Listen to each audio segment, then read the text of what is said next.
sa ating series. Nasimulan po last week yung I Am series. So, ngayon po ay susundan po natin. Hingi po ako ng prayers ninyo kasi kinakabahan ako. Sige, pray po tayo. Lord God, we lift up this sharing of the word this morning. May only your words, Lord, be shared this morning. May your truth come out, and Holy Spirit help us, Lord, to understand the truths that you have in store for us this morning. Lord, we declare na kung ano po yung salita na nilalabas nyo will bear fruit at the proper time, will not go back to you empty-handed. So I pray na may our hearts be fertile soils din po, ready to receive your word for us. In Jesus' name, amen. Ayan po. So, ito po, ang naka-assign po sa akin ay ang I am the gate. The gate. Sige, pa-start ng presentation. Pwede i-full screen, Dominic. Nag-try po kami ng panibagong application. Hindi siya PowerPoint. So, pero sige, habang pinaprepare po ni Dominic, buksan po natin yung ating Bibles, tapos basahin po natin ang John chapter 10, verses 1 to 10.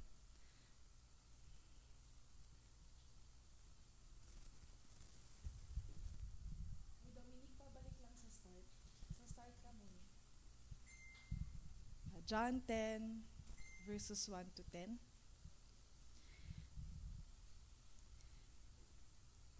Very truly, I tell you, Pharisees, anyone who does not enter the sheep pen by the gate, but climbs in by some other way, is a thief and a robber. The one who enters by the gate is the shepherd of the sheep. The gatekeeper opens the gate for him, and the sheep listen to his voice. He calls his own sheep by name and leads them out. When he has brought out all his own, he goes on ahead of them, and his sheep follow him because they know his voice. But they will never follow a stranger. In fact, they will run away from him because they do not recognize a stranger's voice. Jesus used this figure of speech, but the Pharisees did not understand what he was telling them. Therefore, Jesus said again, very truly I tell you, I am the gate for the sheep. All who have come before me are thieves and robbers, but the sheep have not listened to them. I am the gate. Whoever enters through me will be saved. They will come in and go out and find pasture. The thief comes only to steal and kill and destroy. I have come that they may have life and have it to the full. Grabe yung claims ni Jesus dito, but we must take them seriously kasi echo siya nung stinart na ituro sa atin last Sunday ni Tatay, yung I am who I say I am. So, very resounding itong phrase na to sa Jewish culture. To say itong phrase na to ay talagang ine-equate mo yung sarili mo sa living God. Pero bago tayo mag-proceed, balik tayo sa previous chapter. Kasi kung ano yung nangyari ng previous chapter, at naging trigger ito para sa teaching ni Jesus sa chapter 10. So sa chapter 9, I encourage everyone na balikan po natin sa ating mga bahay. Interesting ito. So merong isang man born blind na nilapitan ni Jesus at hinil niya by creating mud. Tapos itong mud, pinahid sa mga mata. Tapos after nun, sinabihan niya yung tao na maghilamos sa isang well at pagbalik niya, after nun, nakakita na siya. Nangyari pala to on a Sabbath. So, nung nalaman ng Pharisees na may healing na nangyari, una sa lahat, di mo na sila naniwala. Naniguro sila. So much so na tinawag yung parents. Yung parents nung lalaki na, talaga bang ito yung anak nyo? At talaga bang pinanganak siyang bulag? Nag-agree naman sila na, oo, yan yung anak namin. At talagang pinanganak siya ng bulag. Pero hindi namin alam kung bakit siya nakakita na ngayon. Kasi at the time, anyone na associated na kay Jesus or nagpa-follow kay Jesus, napapatanggal na sa synagogue. So, nung time nila, yung synagogue, yun yung parang church or parang fellowship nila. So, kapag na-cast out ka sa synagogue, others, left out ka sa society nila. So, nung time na yun, may ganun na mga na lumalaganap na paniniwala kay Jesus. At may ganun na ring move ang Pharisees.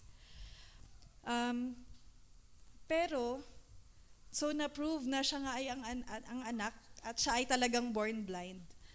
Tapos, instead na ma-amaze sila at mamangha, ang nangyari pa ay, ano pa siya. Actually, yung nangyari kasi, ay na yung mga Pharisees, sige doon na sa Pharisees. Paulit-ulit yung tinatanong na, paano ka na nakakita ngayon? So, ikukwento niya ulit na may isang tao lumapit sa akin, pinahiran ako ng putik, tapos nakakita na kayo. Tapos sa paulit-ulit nilang pagtatanong ng ganun, bakit naniniwala na rin kayo sa kanya? Gawin siya. Tapos nainis yung mga Pharisees. Tapos may point din na nagsasabi na yung Pharisees na, hindi dahil sa Sabbath to nangyari, hindi galing kay God yung taong to. Isa tong sinner. Kasi hindi siya nagki-keep ng Sabbath. Kasi 'di ba nung time nila kapag Sabbath, bawal ang work. Kahit pag-lift ito yun nga na naturo sa atin before na nadagdagan ng yung line sa Ten Commandments sa keep the Sabbath day holy, napatong-patungan yun ng mga religious leaders ng Jewish, dinefine na nila what is work. Tapos kahit yun, yung pagbuhat, kahit anything, kahit nga yung sa isang miracle ni Jesus din na binuhat lang yung mattress niya, considered work na siya. So ganun kahigpit yung ginawa ng mga Pharisees sa time na yun. So kaya nabahiran na dahil hinil siya on a Sabbath, hindi galing kay God, itong person na ito, na nag-perform ng miraculous sign. Pero sinagot sila nung ex-blind man na ito, sabi niya na, hindi niyo ba napapansin kung gaano to ka-amazing?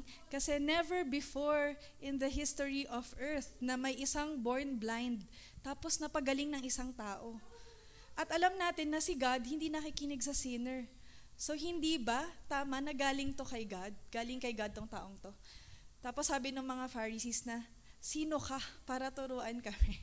Tapos dahil doon na excommunicate mula sa kanilang synagogue. Pero, so yun. Tapos afterwards, nakita ni Jesus yung tao. Tapos nagpatuloy siya actually na ituro ang kanyang deity. Wait lang, basahin ko po sa John chapter 9.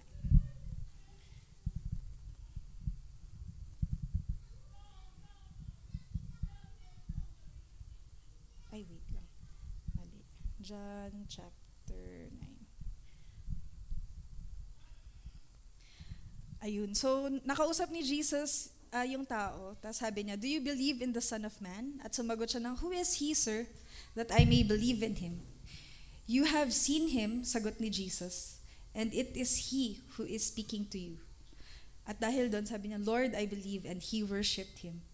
Tapos nagbanggit si Jesus ng mga ganitong salita na, "For judgment I came into this world, that those who do not see may see, and those who see may become blind." Some of the Pharisees near him heard these things and said to him, "Are we also blind?" Jesus said to them, "If you were blind, you would have no guilt. But now that you say, 'We see,' your guilt remains."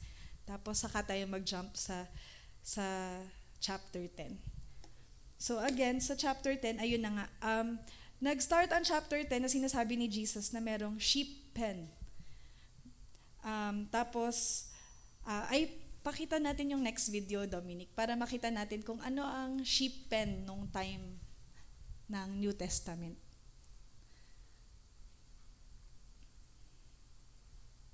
We'll go to heaven. Well, in answering this very important question, Jesus spoke figuratively about one of these, a sheep pen. So a sheep pen is made up of these stone walls that come together and form a narrow opening. So before evening sets in, the shepherd gets his flock into the protection of a sheep pen, and then he himself serves as the gate to a sheep by sitting or laying in this narrow opening so that nothing can get in and nothing can get out without going through the shepherd.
Thank you, Dominic. So, ngayon ko lang fully na-appreciate yung symbolism na ginamit ni Jesus. Kasi, simula ng pagkabata ko, ang iniisip ko na sheep pen, yung fence, yung mga nakikita sa storybook. Kaya parang, iniisip ko na, bakit issue yung may gate? Bakit? Pwede namang dumaan sa fence. Pero yun pala, kasi ganito nga ang sheep pen noon, na kung napansin nyo, marami sa napakita sa atin is lagpas tao. Tapos yung door, iisa lang yung open na way at ang kasya lang ay isang sheep or isang tao. Tapos, yun na nga, yung shepherd na yung nagsaserve as gate. So, ito yung first point natin, na bakit kaya ginamit ni Jesus itong na to. So, number 1, ang gate, it lets people in. So, tapos, sa kabilang banda, na maganda rin magamit ang sheep as symbolism for people. Kasi ang sheep, ay baka mas ma-describe nila Tita Flor. Galing sila sa farm talaga. Pero kasi 'di ba ang sheep ay mga mangmang, lalo ang lamb. Ang lamb talagang helpless, very dependent sa shepherd. Matumba siya, hindi na makakatayo ng sarili niya. Tapos ang sheep foolish. Basta kung saan siya, gusto niyang pumunta, doon lang siya. So ganun tayo, ang mga human, ang tao. Na ganun din, may mga times tayo mismo ang gumagawa ng paraan sa ikakahulog natin. Tapos most of the time, hindi rin natin kayang umahon mag-isa. Hindi rin natin kayang tumayong mag-isa. Tapos, tulad nga ng isang sheep, kailangan talaga natin ng guidance ng pastol, magko-correct sa atin na, uy, dito yung daan. O kaya, yung ganon, yung kawit ng na, dito ka pupunta. Or magpa-prod sa atin na hindi dyan. Sa kabilang way ang path. O kaya kahit man lang magturo sa atin kung saan kakain. Ganon ang ng isang shepherd. Pero eto, balik tayo sa symbolism ni Jesus na I am the gate. So again, a gate lets people in. So, saan papunta? So, ang sheepfold, it represents ang church. Or kung kanina nabanggit ang sheep pen is where the protection of the shepherd is. So, ganun din ang church. O ganun din sa kingdom ni Lord. Sa kingdom niya, andun ang protection ng ating sovereign God. Andun ang... So let's imagine isang nation na may boundaries. So sa loob ng boundaries sa nation na yun, na doon nag-work yung constitution, nandun nag-work yung laws ng king, at doon din nag-work yung power ng king. So again, the sheep pen is the church. God's people whom He dwells in. Kaya lang, because of our sin, hindi tayo basta-basta makakapasok sa sheep pen na to. Kasi, tama Dominic, punta ka na dun sa verse na yun. Kasi sabi nga ni Isaiah, all we, tayong tao, like sheep have gone astray. We have turned everyone to his own way. Magaling tayo eh. Alam na natin eh. Tayo yung magaling. So may maraming time sa buhay natin na, o parang si Gael, alam ko, nanay, alam ko. Parang ganun din tayo kay God, na may mga decision tayo na, God, dito talaga, alam ko, tama to. Kahit na sa paningin ng ating Ama sa Langit, tayo ay 3 years old lang na wala pang kaalam-alam sa mundo. Pero tayo ganito, we are like sheep who have gone astray. Actually, ramdam natin to lalo nung pandemic, o kaya nung kahapon, 2 days ago na walang signal. Ramdam natin yung, ganun pala tayo ka-dependent, no, sa internet. Naramdaman ko talaga yun. Kasi sa work namin, required kami gumamit ng Viber para mag-update ng early monitoring. May early monitoring kami through Viber. Tapos yung network namin, kahit yung telephone namin, nakarely sa network. Kapag putol yung internet sa amin, hindi rin kami makatawag sa admin. Tapos dahil doon, wala rin kaming communication, email, wala lahat. So tapos ramdam pa yun. Akala ko, kung alam nyo lang, si nanay, nahirapan siya ngayon. Na-miss siya si tatay. So, nung Thursday pa lang, tawag siya na tawag, sabi, napunta raw kami ng Baguio. Di ba, grabe yung hangin nun. Tapos, alam nyo naman siguro sa Felix Road, laging nag-landslide dun. So, nung Thursday, hindi talaga kami bumiyahe kasi natatakot talaga ako. Tapos, come Saturday, nung medyo magandang panahon, yun lang, walang signal. So, hindi ko ma-feedback kay nanay na pwede kaming pumunta. Tapos, hoping ako na pagdating ng city, makaka-message na ako sa kanya. Pero hindi, pagdating ng syudad, ganun pa din. Wala pa rin signal, hindi pa rin matawagan si nanay. Tapos, pagpasok ko pumunta kami ng Balakbak, wala siya. Tapos, pumunta kami dito sa center. Ang nandito sa center, mga C4NB. Tapos, di rin nila nakita si nanay. Tapos, nasan kaya si nanay? Nalaman namin a few days ago na para lang maibsan ang lungkot, pumunta siya ng SM. So, punta kami ng SM. Kasama ko si Tita Inda, yung dalawang bata. Hinalugog talaga namin yung buong SM. Pati sa department store, bawat floor, inikot-ikot namin. Naka 10,000 steps din kami nun. Kasama yung mga bata. Pero wala talaga. Hanggang sa napagod kami, tapos nakaupo lang kami sa food court. Kasi hoping talaga ako na sa kaliit-liit ng Baguio, meron ako makikita, nakakilala. Kasi na-discover ko pa nun, I felt so betrayed na may nakita mga tao, nakaka-phone call. So yung smart lang pala may problema. Tapos, sold out na yung Globe na SIM, yung mga ganun. Tapos hanggang sa, bago kami, yung set time na alis kami, biglang dumating si Shena. So sobrang tawa ko, naiyak ako. Kasi yung feeling ko na, anong gagawin namin? Tapos, limited na kasi yung resources ko. So, pag magdadrive ako, kailangan strategic location kasi wala na akong panggas. Kunti na talaga yung pera na meron ako. So, hindi kami basta-basta makaalis kasi ang iniisip ko na nun, kung wala si nanay sa SM, nasa Parapad, sa kapatid niya, kila Tita Flor, dito sa City Camp, or kila Tita Tess sa Lourdes, sa isang family friend namin. Kaya lang yun nga, kailangan, hindi pwedeng basta-basta gumalaw. Pero ayun, kaya grabe talaga yung prayers ko na Lord, kailangan ko ng miracles, dumating si Shena. Kaya finally, nagkasama-sama naman kami. Pero anyway, ganun ko na-realize na grabe yung dependence ko sa data. Ganun ang dependence ko sa technology. Kasi kung wala yun, pwede talaga kaming astray, pakalat-kalat lang.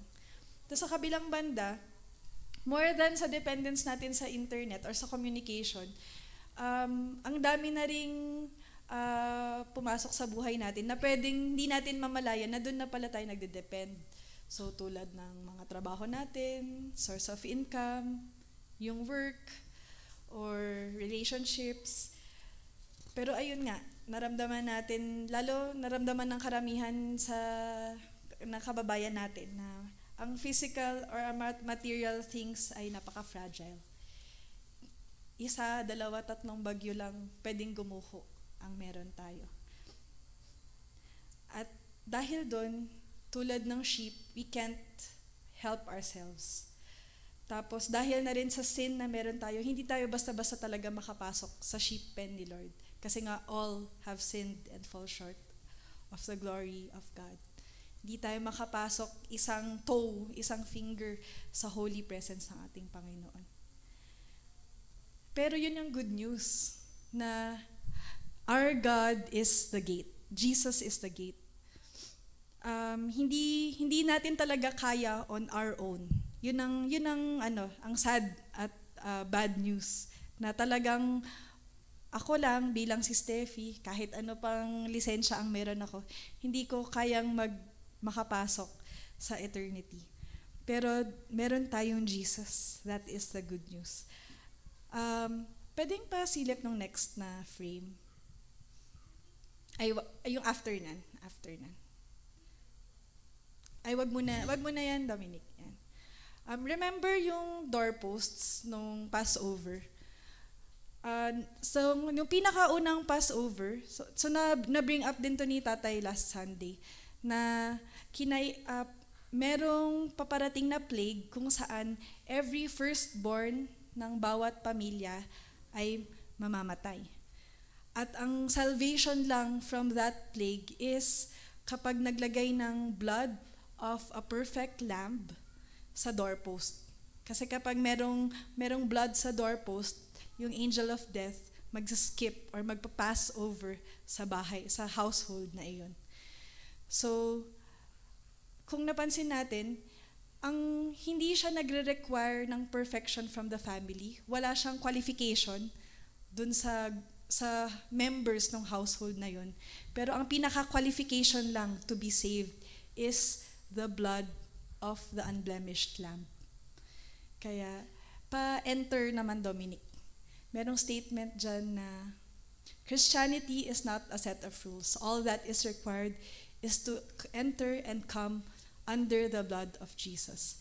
So when we choose to go through the doorpost kung nasaan ang blood ni Jesus Christ, we can be and we are saved. Amazing, no? Pwede tayong makapasok sa sheepfold ni Jesus. And pag nandun na tayo sa loob ng sheepfold, kilala tayo ni Jesus. Alam niya yung pangarap mo, alam niya yung, kilala niya tayo individually. At as we develop our relationship with Him through our prayer time, our study of the Word, we can know His voice. Pakita ko ng video, Dominic, yung previous na frame. Yan. So ito, merong test na ginagawa para kung talaga nga bang na-recognize lang ng sheep yung voice ng kanyang shepherd. Sige pa, play.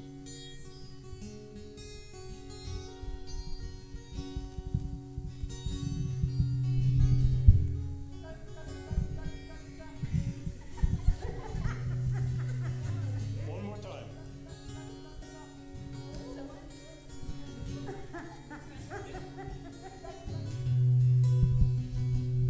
So ito, babae naman. Baka pag babae, lalapit yung sheep.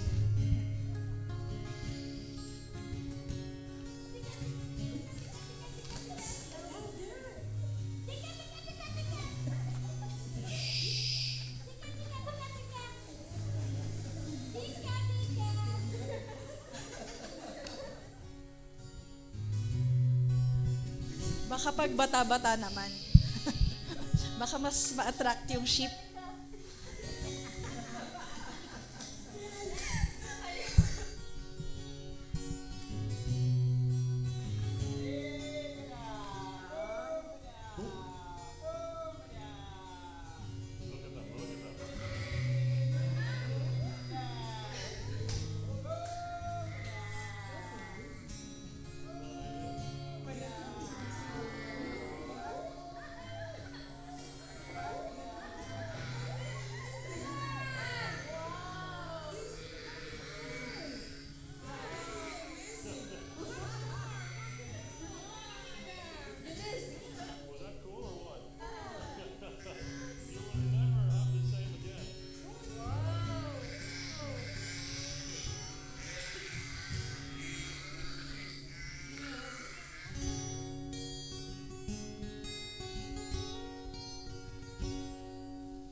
Thank you. So kahit anong attempt nung tatlong nauna, walang pakialam yung mga sheep.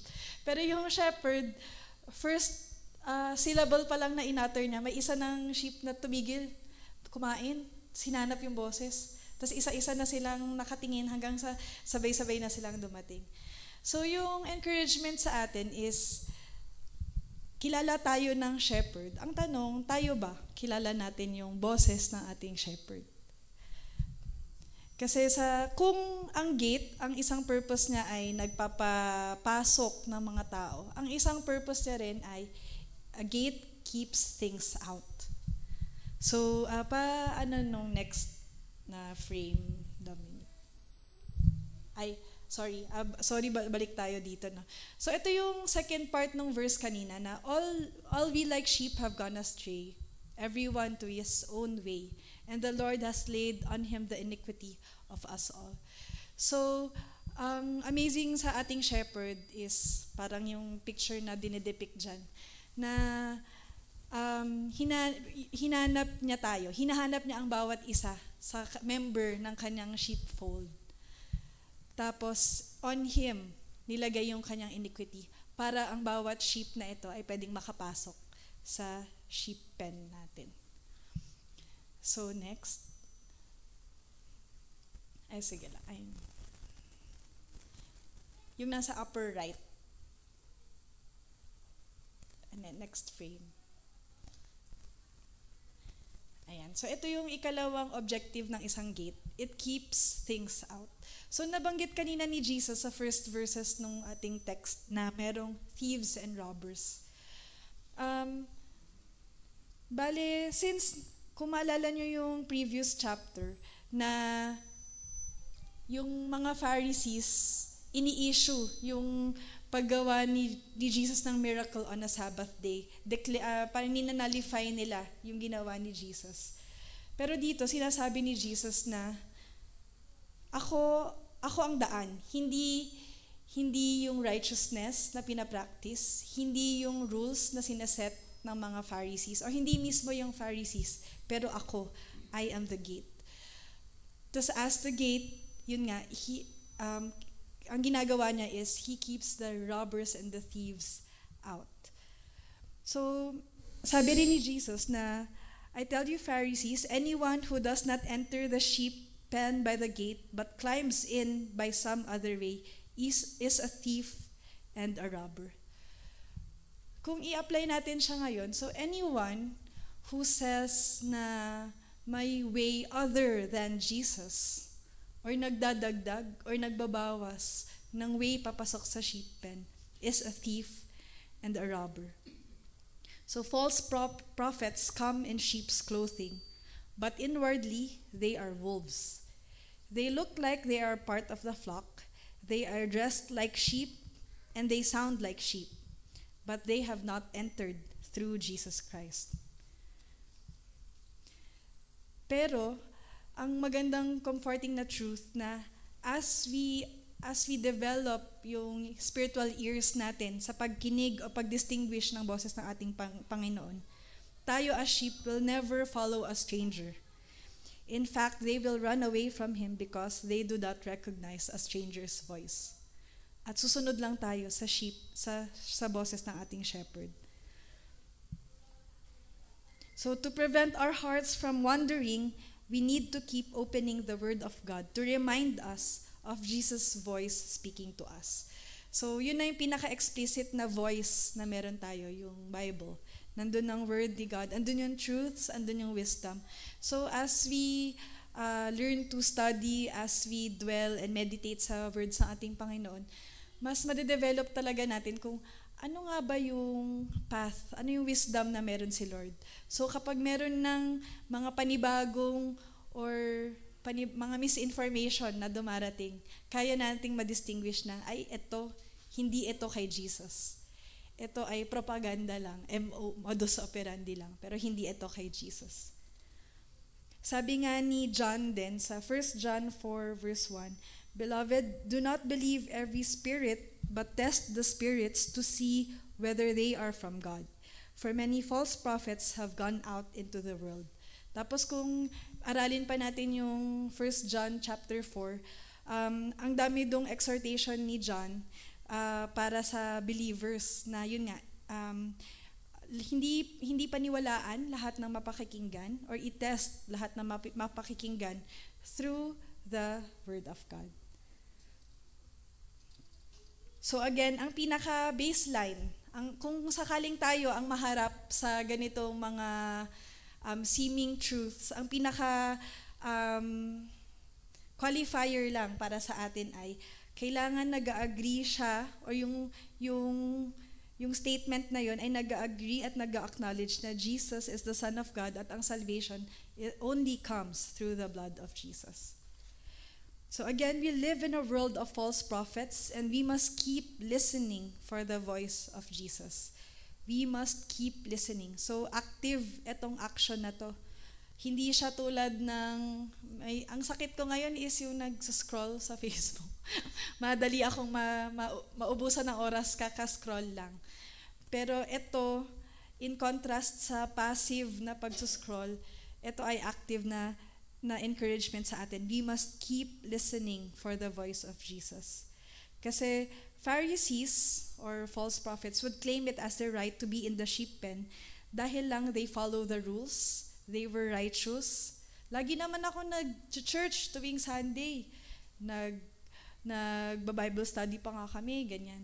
Pero when our dependencies rely on those actions, ang tendency, parang hindi nakakailanganin yung blood ni Jesus. May ganung mga ibang mga leaders. So, ang isang better response ay parang yung response ni Paul. Si Paul, nung na-encounter niya si Jesus, tapos nakita niya kung sino talaga siya. Ang nasabi niya is, "What a wretched man I am. Who will rescue me from this body that is subject to death? Thanks be to God through Jesus Christ our Lord." So ito yung mas tamang pagkilala na regardless na kahit anong gawin ko, kahit gaano ako ka-active sa church or gaano ako ka-righteous sa aking paningin, ay kung hindi ako nag-rely sa blood ni Jesus, hindi totoo yung pinangahawakan ko. So the Pharisees believed themselves to be the gatekeepers of God and they shut the blind man out.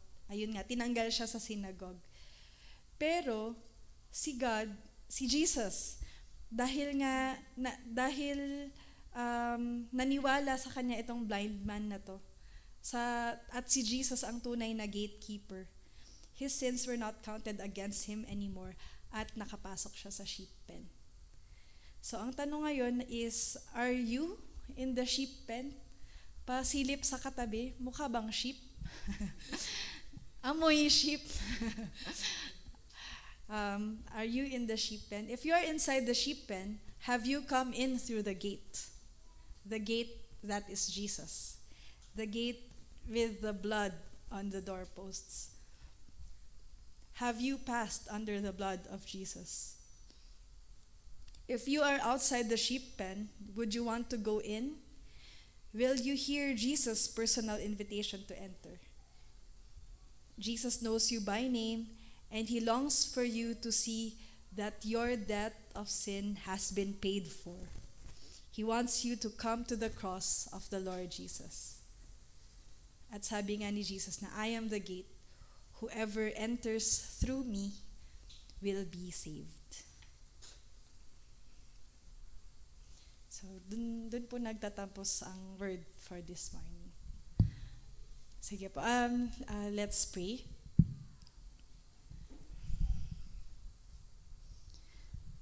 Father God, we were refreshed by the truth that only Jesus is our salvation, na hindi namin kayang masalba ang mga sarili namin by any good work, by any religious act, but all we have to do is just come under your blood, Jesus. We recognize that you, Jesus, entered humanity and died for our sins, for my sin, and rose again and ascended on the third day. Jesus, we thank you dahil you are our salvation.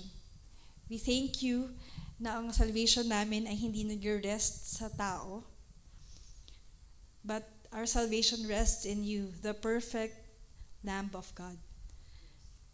And Jesus, as we also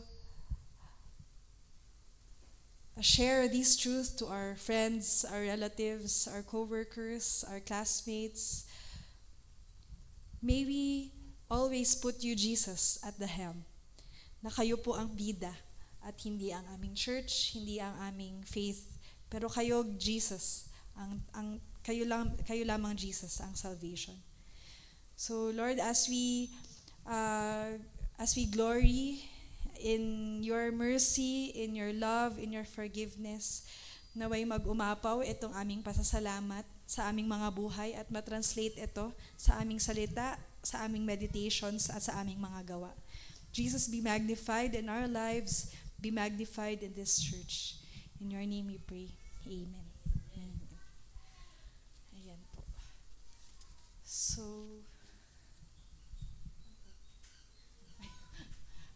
si nanay nanguusap yung mga mata. So, pwede po tayo mag-proceed with the giving and after po nan mag-pray together po. So, salamat po sa mga nakasama natin online at sa mga makakanood po ng replay. God bless you.